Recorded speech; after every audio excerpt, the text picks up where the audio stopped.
नमस्कार, breaking with agenda में आप सभी का स्वागत है। मैं हूं विपनेश माथुर। 5 अक्टूबर को मतदान के दिन प्रधानमंत्री नरेंद्र मोदी हरियाणा में किसानों को सम्मान निधि के तहत किश्त जारी करेंगे। चुनावों के दौरान ये बीजेपी का बड़ा दांव देखा जा रहा है, मास्टर स्ट्रोक की तरह माना जा रहा है। वहीं कांग्रेस आज हरियाणा में घोषणा पत्र जारी करेगी। 7 बड़ी गारंटी के बाद ये कांग्रेस का घोषणा पत्र आ रहा है। तो वहीं केंद्रीय गृह मंत्री अमित शाह ने इसी बीच बड़ा दांव खेल दिया है। शाह ने घोषणा करते हुए कहा कि अग्निवीरों की पेंशन बढ़ेगी। 5 अक्टूबर को मतदान है, उसी दिन जो है किसान सम्मान निधि की किश्त भी जारी हो रही है। तो ये कई बड़े सवाल हैं जिन पर हम चर्चा करेंगे। सवाल यह भी उठ रहा है कि चुनाव के वक्त ही जो है पैसा क्यों बीजेपी की तरफ से ट्रांसफर किया जाता है। दूसरा सवाल यह भी उठ रहा है कि ऐसी योजना बीजेपी सरकार क्यों लेकर आई है जिसमें बार बार जो है संशोधन करना पड़ रहा है, क्योंकि गृह मंत्री अमित शाह ने यह कहा है कि जो अग्निवीर हैं वो बिना पेंशन के नहीं रहेंगे। सवाल यह भी खड़ा हो रहा है कि क्या यह सिर्फ हरियाणा में लागू होगा या फिर देश भर में लागू होगा। इन्हीं सब सवालों पर हम चर्चा भी करेंगे। वहीं कांग्रेस भी लगातार जो है युवाओं के लिए, किसानों के लिए, महिलाओं के लिए गारंटी लेकर आई है और लगातार कांग्रेस कह रही है, क्योंकि राहुल गांधी ने हरियाणा पहुंचने से पहले ही बेरोजगारी का बड़ा मुद्दा उठाया और उसी को लेकर वो सरकार को घेर रहे हैं। तो चर्चा हम करेंगे। हमारे साथ मेहमान भी जुड़ गए हैं, उनका परिचय आपसे मैं करा देती हूँ। ये सभी सवाल हैं जो इन घोषणाओं के बाद जो चुनाव से पहले पार्टियां कर रही हैं, वो सवाल खड़े हो रहे हैं, इन्हीं के जवाब जानने की हम कोशिश करते हैं। BJP spokesperson Rajeev Jaitley ji हमारे साथ मौजूद हैं। कांग्रेस स्पोक्स पर्सन तिलक राज जी हमारे साथ जुड़ गए हैं। आम आदमी पार्टी स्पोक्स पर्सन हैं शर्मा साहब हमारे साथ जुड़ गए हैं और इनेलो स्पोक्स पर्सन रजत पंजेटा जी हमारे साथ मौजूद हैं। साथ ही राजनीतिक विश्लेषक हैं सौरभ मालवीय हमारे साथ मौजूद हैं। आप सभी का बहुत बहुत स्वागत है ब्रेकिंग विद एजेंडा की इस बहस में। और साथ में मेरे 2 सहयोगी जो हैं, हिसार से ऋषिकेश मेरे साथ हैं क्योंकि आज प्रधानमंत्री नरेंद्र मोदी की वहां पर रैली है, और चंडीगढ़ से विशाल भी हमारे साथ मौजूद रहेंगे। तो थोड़ी देर में हम ऋषिकेश से बात करेंगे, लेकिन विशाल से बात कर लेते हैं पहले। विशाल, घोषणा पत्र आना है 7 गारंटी के बाद कांग्रेस का, कैसी तैयारी है, क्या खास रहेगा इसमें?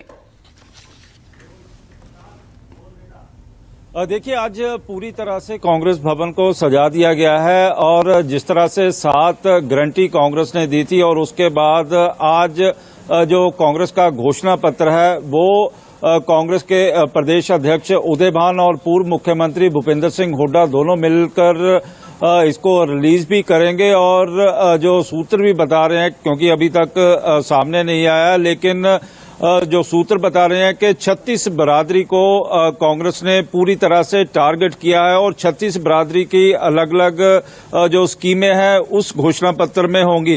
फिलहाल इस समय मैं दिखाना चाहूंगा कि ये हरियाणा प्रदेश का कांग्रेस भवन है और यहाँ पर मेरे साथ सुनीता शर्मा है जो महिला सेवा दल की अध्यक्षा है, और पूरा का पूरा जो यहाँ पे तैयारी कर ली गई है और 10:30 बजे के किसी भी समय में यहाँ पर घोषणा पत्र रिलीज हो सकता है। सुनीता जी, क्या कहेंगी कि कांग्रेस का घोषणा पत्र हरियाणा के लोग देख रहे थे कि कब आएगा? बेशक आपने 7 गारंटियां दे दी हैं, महिलाओं को 2-2 हजार रुपया, इसी तरह गरीबों को प्लाट और मकान, वहीं पर 300 यूनिट फ्री बिजली, आपके घर के लिए जो गैस का सिलेंडर। अब क्या कहेंगे कि क्या है इस घोषणा पत्र?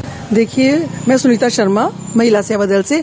मैं आपको ये कहना चाहती हूँ कि हमारी कांग्रेस पार्टी, हमारी हुड्डा सरकार हमेशा इस 36 बिरादरी की पार्टी है। ये 36 बिरादरी को इकट्ठा लेकर चलती है, साथ लेकर चलती है। जैसे कि पहले ही हमने घोषणा कर दी थी कि 2000 रुपये हर महिलाओं को प्रत्येक को मिलेंगे और इसके साथ साथ प्रत्येक बुजुर्ग को 6000 पेंशन मिलेगी। उसके साथ साथ जो बुजुर्ग है या फिर तलाकशुदा है, ऐसी महिला है, उनको भी जो है अलग से 6-6 रुपए की पेंशन की घोषणा करने की आज बात की गई है और आज करेंगे भी।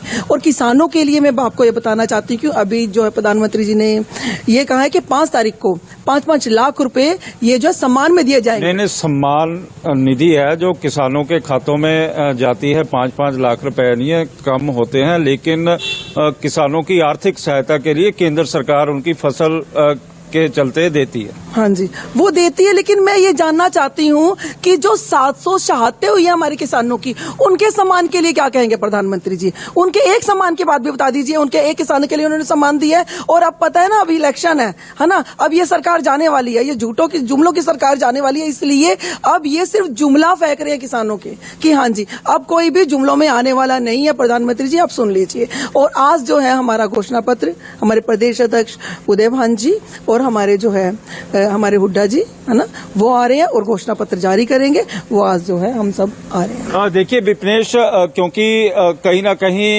किसान सम्मान निधि के ऊपर जो कांग्रेस के यहाँ पे कार्यकर्ता हैं वो सवाल खड़े कर रहे हैं कि आखिर 5 तारीख को ही क्यों।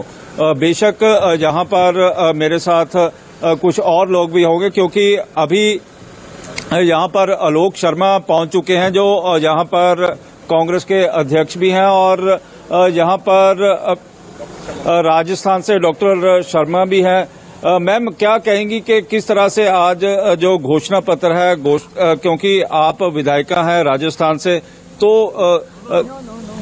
Doctor Sharma Mohammad, AICC national spokesperson. आप नेशनल स्पोक्सपर्सन हैं डॉक्टर शर्मा, क्या कहेंगी कि आज जो घोषणा पत्र आ रहा है, तो घोषणा पत्र में क्या होगा, क्योंकि आपने 7 गारंटियां पहले ही दे दी हैं। घोषणा पत्र में अभी वो जो 7 गारंटियां हैं उसके ऊपर हम ज्यादातर बात करेंगे, और ये महिलाओं के लिए है, गरीबों के लिए है, किसानों के लिए है, युवाओं के लिए है, हमारे पहलवानों के लिए, सबके लिए है। ये एक घोषणा पत्र होंगे जो हरियाणा की जनता के लिए होंगे, बस जो अमीर लोगों के लिए नहीं, बस ये सबके लिए है। लेकिन किसान सम्मान निधि आ रही है 5 तारीख को किसानों के खातों में। आने दो, वो है, वो अभी रेवड़ी नहीं होता है। मैं आज पूछ रही हूँ, वो रेवड़ी नहीं है। जब दूसरी पार्टी करते हैं तो वो रेवड़ी बन जाता है। अभी कैसे वो रेवड़ी नहीं हो सकता है? तो वो मेरा सवाल आज है, आप अभी क्यों दे रहे हो?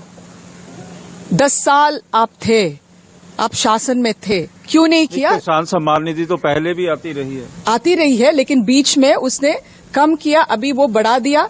तो किसान सम्मान निधि एक साइड से, दूसरी साइड से 700 से ऊपर हमारे किसानों शहीद हो गए हैं, और हमारे प्रधानमंत्री अभी तक श्रद्धांजलि अर्पित नहीं किया।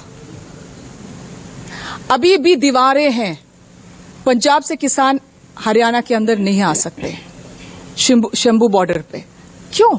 अब किसान को क्यों नफरत करते हो? क्यों अर्बन नक्सल बोलते हो? क्यों खालिस्तानी बोलते हो? किसान हमको, सबको, हमारा देखभाल करते हैं, तो किसान के खिलाफ है ये सरकार। नहीं, जो आपका अभी मैनिफेस्टो आएगा, पहले आपने 7 गारंटियां दे दी, उसमें महिलाओं को भी दिया, किसानों को भी दिया, सारे वर्गों को दिया।